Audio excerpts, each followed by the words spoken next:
Paano kaya kinaya ng anak ko? Na iniwan ko siya bata pa? Na iniwan ko siya na para bang wala pa siyang kamuwang-muwang sa mundo? Paano kaya kinaya ng anak ko yun? Na kapag nung panahon na umalis ako bilang OFW or para maging OFW, hirap na hirap ako. Nasasaktan ako. Gusto ko nang umuwi kung pwede lang. Kung malapit lang, nilangoy ko na yung dagat para lang makita ko yung anak ko. Ganon kahirap. Yung homesick, sobra. Pero, ang tanong, kung yung hirap na yun naramdaman mo,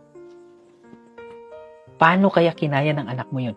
Paano kaya inaya ng anak mo yung level ng pain na nararamdaman mo? Ikaw, maiintindihan ko. It is because you are matured. You have the reason para sa anak mo. Pero ang tanong ko, ano yung reason ng anak mo?